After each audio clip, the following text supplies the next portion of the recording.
Bonjour à tous et bienvenue dans l'émission On en parle à Taïwan qui est présentée cette semaine par Floriane, Lisa et Sasa.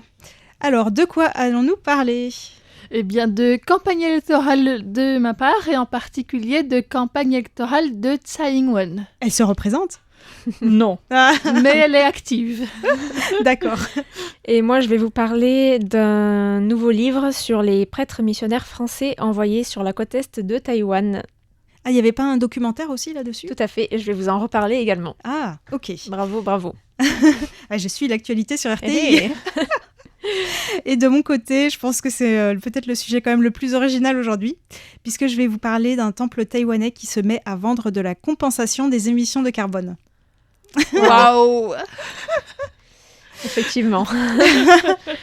Vous voulez qu'on commence par là ? Eh bien, vas-y. D'accord, là j'avoue que tu as piqué ma curiosité. Ah oui, ah bah tu vas pas être déçu, je pense. Alors, vous connaissez tous, toutes certainement le temple Baishatun Gongtian, dans le comté de Miaoli, sur la côte ouest, vers le centre de Taïwan, parce que c'est un des temples qui organise l'un des plus grands pèlerinages religieux de la déesse Matsu chaque année. Effectivement. Eh bien, figurez-vous qu'il y a quelques semaines, ce temple a annoncé qu'il allait désormais offrir à ses fidèles la possibilité de compenser leurs émissions de carbone. Donc, le temple vise surtout les visites d'écoles, de groupes religieux, d'entreprises, de groupes de touristes, qui pourront compenser par une contribution financière en fonction du nombre de participants. Alors, il faut savoir que selon les calculs savants d'un professeur de l'Université nationale de Taïwan, en moyenne, une personne qui se rend dans ce temple, elle émet 0,4 kg d'équivalent CO2, c'est-à-dire 40 grammes. Alors, le mécanisme de compensation proposé, c'est l'annulation des crédits carbone Gold Standard. Vous n'en avez jamais entendu parler ? Non. Eh bien, c'est le moment de vous mettre à la page, parce que vous allez voir ça sûrement un peu partout bientôt. Alors, comment ça marche ? L'annulation de crédits carbone certifiés par le Gold Standard est la démarche officielle pour compenser légalement et de manière transparente les émissions de gaz à effet de serre. Lorsqu'une entreprise, une organisation ou un particulier souhaite neutraliser son empreinte résiduelle, elle achète ses crédits puis procède à leur annulation dans le registre public de la fondation. En fait, la fondation Gold Standard, elle a une espèce de registre dans lesquels elle note tout. C'est une fondation taïwanaise ou internationale ? International. Et donc, comme ça, en annulant, ça permet de savoir que le crédit que vous avez acheté ne pourra plus être revendu, parce que ce serait un problème effectivement que si par hasard ce crédit avait été comptabilisé 2 fois. Ok. Ça me fait penser au tableau Excel qui m'ont traumatisé de comptabilité où à la fin, tu sais, tu dois arriver à un certain montant et en fait, il te manque quelques euros. Et là, en fait, tu dois trouver où est la faute. Et là, ouah, tu t'arraches les cheveux. Enfin bon, pour revenir justement à ta question sur Gold Standard. Donc, c'est une organisation à but non lucratif basée à Genève, en Suisse, fondée notamment à l'origine par l'ONG WWF. Et le président de Gold Standard, c'est un Français, je ne savais pas, Yannick Glemarek, ex-directeur du Fonds vert pour le climat des Nations Unies. C'est un breton. Probablement. Alors, Gold Standard se finance par des subventions gouvernementales ou d'organisations internationales ou par les très généreux dons des riches philanthropes, mais aussi et surtout par ses activités justement de certification. Donc, comment ça marche ? Les développeurs de projets payent des frais pour l'ouverture de comptes, l'émission, le transfert et le retrait de crédits carbone sur ce fameux registre public qui est aussi audité. Ça nous rassure. Alors, on peut aussi acheter des crédits carbone directement en ligne, en quelques clics. C'est super pratique. Et la fondation conserve 15% et 85% sont généreusement reversés aux développeurs des projets. Alors, pour revenir à Taïwan, l'Association taïwanaise de tourisme innovant s'est aussi associée au comté de Miaoli, donc où est situé ce temple, pour élaborer 3 itinéraires de voyage centrés sur le temple, itinéraires qui ont eux aussi obtenu la certification de remboursement des crédits carbone grâce au Gold Standard. Et donc ces itinéraires suivent l'approche ARO, en anglais Avoid, Reduce, Offset, en français éviter, réduire, compenser. Alors de quoi il s'agit ? La priorité, c'est premièrement d'éviter les déplacements inutiles, les activités à forte émission. Si vous n'arrivez pas à rester confiné, personne n'est parfait, alors il faut réduire les émissions de CO2 en utilisant les transports en commun, en consommant local, ça on le fait déjà en général, et en faisant le choix d'hébergement labellisé écologique. Je rajouterais, ça c'est juste personnel, en faisant aussi des efforts pour respirer moins, puisque vous savez que quand on respire, évidemment, on rejette du CO2. Et j'espère que ça a été pris en compte dans le calcul pour le temple, parce que franchement, c'est la moindre des choses. Alors, et enfin, cerise sur le gâteau, quoi que vous fassiez, il y aura toujours des émissions résiduelles. Mais vous pouvez les compenser par l'achat de crédit carbone. C'est magique. Mais en fait, ce crédit carbone, est-ce que c'est de l'argent qui est reversé à des organismes qui vont par exemple planter des arbres ou bien protéger l'environnement? C'est justement ce dont j'allais parler. Donc j'ai cherché sur le site de Gold Standard qu'est-ce qu'ils faisaient concrètement pour pouvoir en fait compenser. Et j'ai eu beaucoup de mal à trouver ce qu'ils font. Alors il y a quand même annoncé qu'ils ont déjà annulé 320 millions de tonnes de CO2 dans l'atmosphère à travers 3500 projets dans 106 pays. Mais quand on regarde en détail, moi, ce que j'ai vu, c'est 21 projets concernant des forêts sur 3500, 163 projets de biogaz, 387 projets concernant l'eau et 758 des projets de réchaud à cuisson économe en bois. Et en cherchant sur Internet, j'ai aussi appris qu'ils étaient engagés dans des projets de parcs éoliens et solaires. Et en fait, tout ça, c'est vraiment international puisque la plupart des projets, c'est en Inde. Ensuite, c'est là en Turquie et en Chine. Il y a aussi le Kenya, le Vietnam, la Birmanie, la République démocratique du Congo, le Zimbabwe, le Cambodge, etc. Des pays où il n'y a absolument pas de corruption et où les audits doivent très bien se passer probablement. Mmh. Voilà. En tout cas, cette usine à gaz, et c'est pas qu'un jeu de mots, est vraiment en train d'être mise en place au niveau mondial. En premier lieu pour les entreprises, les plus polluantes surtout. Bientôt pour les temples. Donc en fait, si je comprends bien, les riches payent pour que les pauvres ou les pays les plus pauvres aillent changer des choses en fait. Parce que si c'est quelque chose qui s'achète, ça va être les grosses entreprises qui peuvent se le payer et puis se mettre une étiquette verte pour dire qu'on va aller faire quelque chose dans les pays plus pauvres du monde. Et c'est pour ça, j'en avais parlé dans un décryptage qui s'appelait « Zéro émission nette en attendant Godot ». En fait, j'avais interviewé une personne de l'association Wild at Heart, une association taïwanaise qui avait étudié tous les documents du gouvernement sur la lutte contre le changement climatique, etc. Et il m'avait expliqué pourquoi on parle de zéro émission nette et pas brute. C'est parce qu'en fait, on va pouvoir compenser par des mécanismes comme ça, mais qui sont, voilà, si on regarde de près, qui sont quand même, qui posent des questions. On va dire ça comme ça. Oui, je me rappelle qu'on avait parlé d'un terrain qui a été brûlé parce qu'ils voulaient replanter une forêt là et du coup ça compterait comme quelque chose qui a plus de valeur si on plante une forêt sur un terrain brûlé plutôt que sur un terrain qui à la base est déjà une zone plutôt naturelle où il y a déjà pas mal de plantes et donc... Et du coup, il n'y a plus besoin d'études d'impact environnemental. Enfin, voilà. Ça, c'était à Taidong et il y avait des suspicions parce qu'il y avait des choses bizarres qui s'étaient passées, notamment le fait que la parcelle était carrée, là où il y avait eu l'incendie. Mais sinon, ça demande quand même une enquête.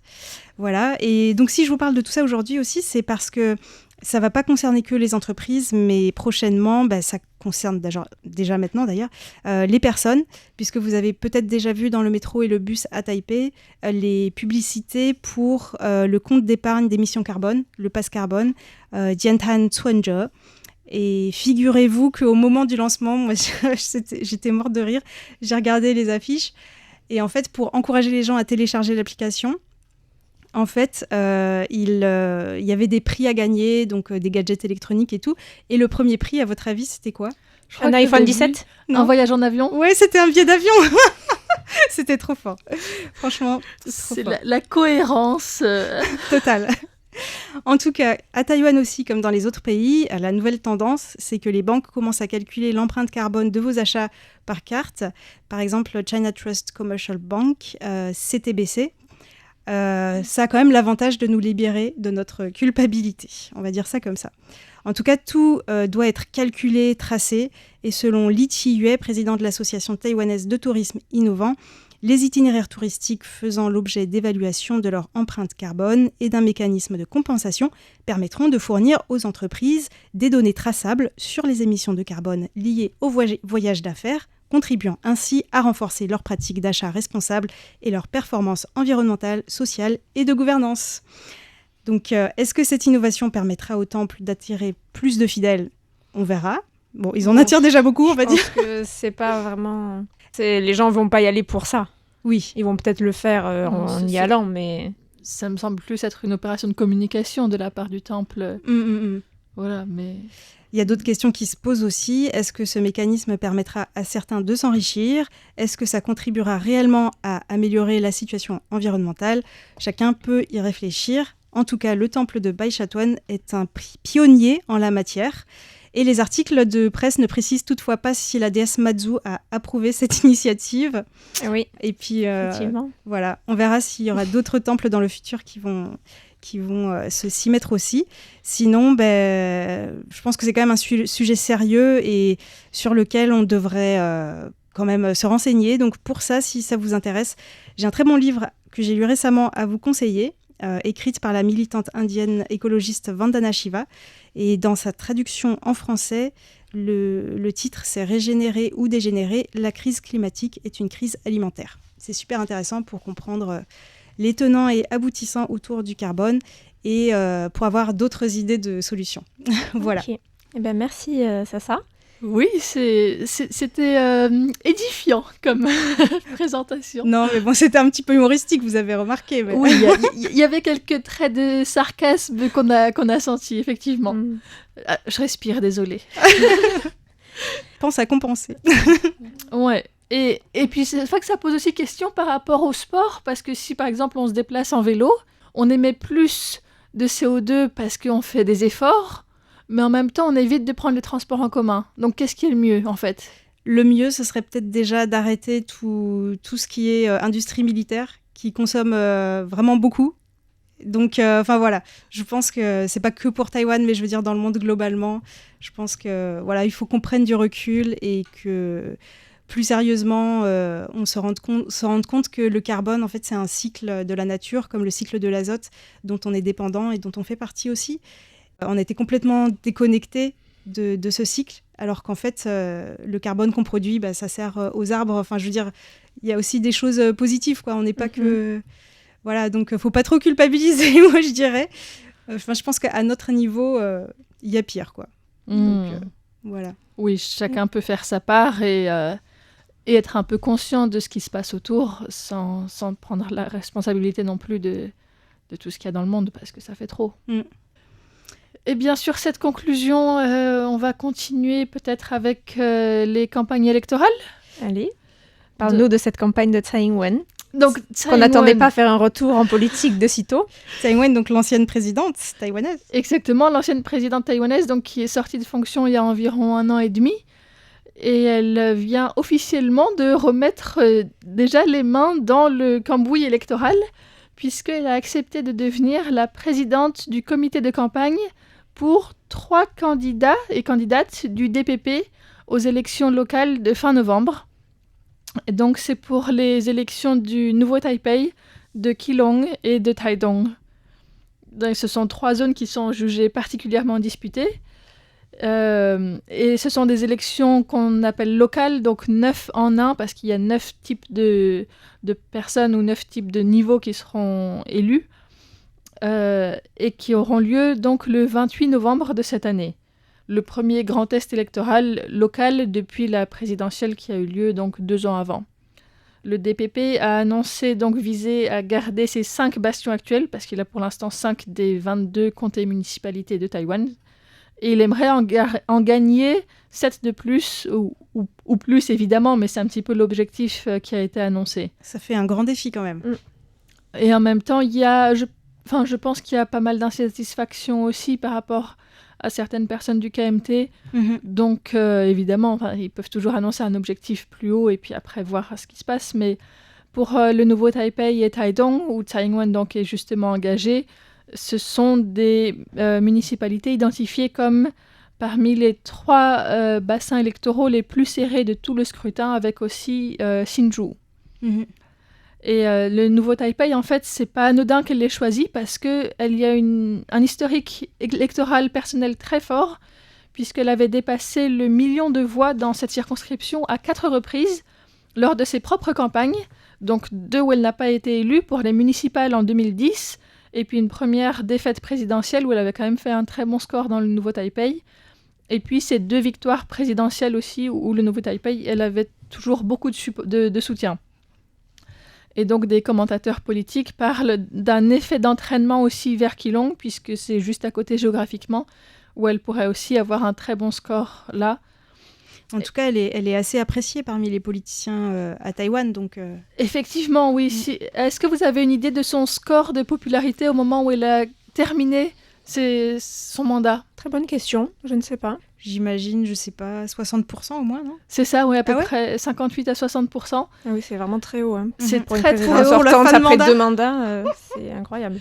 Voilà, alors que Ma Ying-jeou, quand il sortait, il était à 23% et Chen Shui-bian à 13%. Waouh. Donc voilà, elle reste vue très positivement, tant à Taïwan qu'à l'international aussi. Elle est créditée pour avoir manié habilement les relations avec Pékin, tout en défendant la position de Taïwan. Et sur le terrain, ça se confirme aussi avec des reportages récents qui la montrent en tournée, où des gens fondent dans larmes en la voyant, où quelqu'un l'appelle la Mazu de Taïwan, en référence à la déesse protectrice. Alors, c'est un peu exagéré, évidemment, voilà, mais donc, elle a une base de fans quand même, encore maintenant, à Taïwan, qui est importante. Et c'est assez rare, en fait, pour des politiciens sortants d'avoir encore une telle aura diplomatique forte. Je pense qu'il y en a beaucoup qui sont jaloux. Hein. C'est possible. Et j'avais envie de revenir aussi un petit peu sur les candidates et le candidat qu'elle soutient, puisque ce sont aussi des personnalités assez intéressantes. Donc, dans le nouveau Taipei, c'est Su Qiaohui. Est-ce que vous avez entendu parler de Su Qiaohui? Oui. Ça me dit quelque chose, mais je me souviens plus. Vous aurez entendu peut-être parler de son père, qui est Su Zhengchang. Ah oui, ben voilà. Donc, L'ancien Premier ministre. Exactement. Donc, elle a 50 ans, elle est députée depuis 2016 et actuellement présidente de la section du Nouveau Taipei du DPP. Elle est diplômée en droit à l'Université nationale de Taïwan. Elle a aussi obtenu un master en droit aux États-Unis. Elle a été avocate et elle s'est fait connaître surtout pour son travail sur l'éducation, la culture, le social et la santé. Et elle se présente au Nouveau Taipei, c'est ça? C'est ça, ouais. Elle parle aussi de cette filiation et du rôle de son père, tout en insistant quand même sur le fait qu'elle a sa propre marque politique. Et elle se distingue aussi de ce qu'a fait son père. Et puis elle a annoncé sa candidature près de 2 ans avant les élections, donc c'est vraiment très longtemps en avance. C'est presque un record d'avoir une candidature annoncée aussitôt. Et là, le Nouveau Taipei, ça fait longtemps que c'est bleu. Hein. Ça donc, fait longtemps que c'est bleu, donc ce sera assez difficile. Ouais. Et en même temps, le fait qu'elle ait le soutien de Tsai Ing-wen, ça sera probablement un atout pour elle. Et dans les sondages, elle a déjà comblé un écart de plus de 20 points face à son adversaire du KMT, Lee Sichuan, donc, qui est le prochain candidat, puisque Hou Yu-ih, le maire actuel, arrive au terme de son 2e mandat et ne peut plus se représenter. Ensuite, il y a Dong Ziwei qui se présente à Keelung. Dong Ziwei a 40 ans seulement. C'est l'actuel président du conseil municipal de Keelung, le premier élu du DPP à occuper ce poste dans la ville, qui est à part ça du KMT, donc qui est actuellement un maire du KMT, et c'est aussi le plus jeune président du conseil municipal de tout Taïwan à l'époque de son élection. Et lui, il a aussi des relations familiales intéressantes, puisque c'est le petit-neveu de Lai Ching-de. Ah d'accord. Voilà. Le président actuel, ok. Le président actuel. Et son grand-père était aussi conseiller à la présidence et président honoraire d'un temple important à Keelung, ce qui lui donne un réseau assez solide dans le monde des temples locaux. Et c'est intéressant pour lui parce que les temples sont traditionnellement plutôt favorables au camp du KMT, au camp bleu. Et donc lui, il a un réseau qui est moins traditionnel du DPP. Et donc ça lui donne aussi des atouts intéressants pour se présenter à la mairie de Keelung. Ensuite, au comté de Taidong, la candidate est Chen Ying. Est-ce que vous avez déjà entendu parler d'elle ? Non. Elle est actuellement députée et elle est d'origine Puyuma, elle est autochtone et c'est la seule élue autochtone que les DPP aient eue dans une circonscription d'autochtones des plaines en 2004. Et après, elle est passée aussi sur la liste nationale du DPP, mais donc elle reste une autochtone au Parlement pour le DPP, ce qui est assez rare. Elle est aussi la fille de Chang Chien-yen, qui est un ancien magistrat du comté de Taidong et ancien président de la commission des peuples autochtones. Donc c'est intéressant de voir que ces 3 candidats ont des membres de leur famille qui sont impliqués aussi en politique.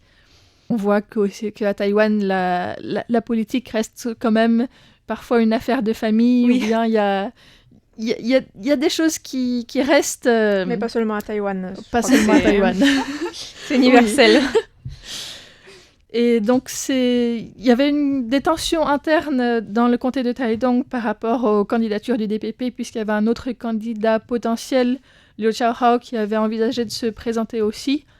Et c'est seulement il y a quelques jours, le 4 août, que Tsai Ing-wen et Liu Xiaohao se sont rendus ensemble au QG de campagne de Changning pour officialiser le fait que Tsai Ing-wen sera la présidente du comité de campagne et Liu Xiaohao le directeur général de la campagne. Donc ça présente une unité du DPP et ça permet aussi à Changning d'avoir un boost dans le comté de Taidong par rapport à cette élection qui est plutôt assez tendue, puisque c'est aussi un endroit qui est plutôt en général KMT. Voilà, donc ça sera intéressant de voir quel sera l'effet de Tsai Ing-wen sur ces circonscriptions. Est-ce qu'elle arrivera à faire basculer les votes? Donc c'est un dossier à suivre. Voilà, merci Floriane. Et quant à moi, je vais vous parler de ce livre qui est intitulé « La côte est de Taïwan, captivante et paisible à la rencontre des missionnaires français », qui est un livre qui a été présenté à Taïwan lors d'une cérémonie en présence de la vice-présidente taïwanaise Xiaobi Kim et de l'évêque auxiliaire de Taipei. Donc c'est un livre en mandarin. Alors c'est un ouvrage qui revient sur plusieurs décennies de présence et d'engagement de prêtres français dans l'est de Taïwan, notamment à Hualien, Uli et Fuli, avec la Société des prêtres des missions étrangères de Paris. Donc, ce sont des prêtres qui ont été pour la plupart envoyés à Taïwan lorsqu'ils étaient très jeunes pour servir les populations autochtones et ou défavorisées, ou encore les personnes handicapées ou en marge de la société. Donc tout en travaillant à l'étude des cultures autochtones, à la préservation des langues locales. Oui, ils ont écrit des dictionnaires et tout, c'est assez impressionnant. Effectivement, on va y venir. Ah oui. Alors, la vice-présidente Xiaobi Kim donc, était là pour marquer le coup. Elle a salué le don et l'engagement de ces prêtres français qui sont devenus, selon ses mots, une partie intégrante de la société taïwanaise, tandis que leur présence active contribue à transmettre une culture humaine et d'entraide qui se manifeste aujourd'hui aussi à l'étranger. Donc c'était aussi l'occasion pour Xiaobi Kim d'affirmer que les relations entre Taïwan et la France ne se limitaient pas aux échanges dans les domaines habituels, donc les technologies ou la culture, mais que ce sont aussi des liens qui reposent sur les échanges entre les personnes, entre les Français et les Taïwanais. Et si je voulais évoquer la publication de ce livre, c'est aussi parce que je voulais faire le lien avec le documentaire qui est récemment sorti en salle à Taïwan et qui traite du même sujet. Donc c'est un film intitulé en français Corps et âme, réalisé par Li Xiu-chun, une Taïwanaise qui vit en France depuis une 30aine d'années et que j'avais interviewée, qui parle français et qui retrace l'histoire de ces plus de 100 prêtres français et suisses, qui sont arrivés à Taïwan après 1952, puisque de nombreux prêtres qui étaient initialement en mission en Chine ont été emprisonnés puis chassés de la Chine après la victoire des communistes, et ensuite ont été envoyés à Taïwan, puisque Taïwan était à l'époque considérée par le monde occidental comme la vraie Chine, la Chine libre. Donc voilà, c'était le remplacement de la Chine. Et c'était notamment le cas du père Pecoraro, qui a été accusé d'espionnage et condamné à Taïwan et chassé donc par le régime du Kuomintang, mais qui avait aussi été emprisonné pendant 2 ans en Chine sous le régime communiste, où on lui a cassé toutes ses dents, le pauvre. Dis donc. Donc il a été accusé sans doute à tort, et le documentaire revient aussi justement sur cet incident. Et et sur le malaise qui persiste autour de cette histoire encore aujourd'hui. Donc ce film avait fait l'objet d'un décryptage, je ne sais pas si vous vous en souvenez, publié le 26 juin. Donc si ça vous intéresse, vous pouvez aller le réécouter. Et dans ce décryptage, j'avais interviewé la réalisatrice et un des prêtres qui figure dans le documentaire, c'est le père Gabriel Delez, Dai Hongji en chinois. C'est un prêtre suisse de la congrégation des chanoines réguliers du Grand Saint-Bernard. Je connaissais Le pas. nom me fait toujours rire parce que c'est un nom à rallonge. Donc il est arrivé à Taïwan en 1979 et a consacré sa vie aux communautés autochtones et à la construction de 15 églises dans les régions montagneuses du comté de Hualien. Donc il officie principalement à la paroisse catholique de Xincheng, une église un peu particulière puisqu'elle habite un sanctuaire marial sur le site de l'ancien temple shinto du village, avec une architecture en forme d'arche de Noé. Et on voit d'ailleurs dans le film son combat auprès des autorités locales et aussi ecclésiastiques taïwanaises pour protéger cet ancien temple shinto, qui est un héritage de l'histoire en fait, de la communauté locale, dont les autorités faisaient peu de cas, puisque c'est hérité de la période japonaise. Donc il s'est beaucoup battu pour le préserver, et il a aussi fait partie des premiers à dénoncer publiquement la prostitution des enfants dans les années 70 et 80. Donc c'est une période où Taïwan se développait vraiment très rapidement, mais où il y avait aussi beaucoup de laissés pour compte. Et il y avait en particulier un trafic sexuel des filles autochtones, des jeunes filles, dont certaines étaient vendues par leurs parents et disparaissaient soudainement du village. Donc au bout d'un moment, ça lui a mis la puce à l'oreille, et il a publié un article dans une gazette en Suisse. Et donc forcément, ça ne faisait pas vraiment plaisir aux autorités qui commençaient à parler de ce sujet. Et l'autre personnage principal du film, c'est le père Yves Moal, Liu Yifeng. Il est peut-être un peu plus connu. C'est un Breton parti en 1966 à l'âge de 25 ans pour s'installer dans la commune de Uli, donc à Hualien, où il a fondé un centre de formation pour les personnes handicapées, une maison de repos et aussi de soins pour les adultes handicapés, ainsi qu'un centre de recyclage. Donc il travaille tous les jours dans ce centre. Donc on parlait aussi tout à l'heure du rôle de ces prêtres dans la préservation des langues et des cultures autochtones. Le film cite par exemple le prêtre Maurice Poinceau, qui est arrivé à Uli à 27 ans et qui avait été envoyé à Hualien, où il a rédigé avec le frère Louis Pourrias un dictionnaire Amis français publié en 1996.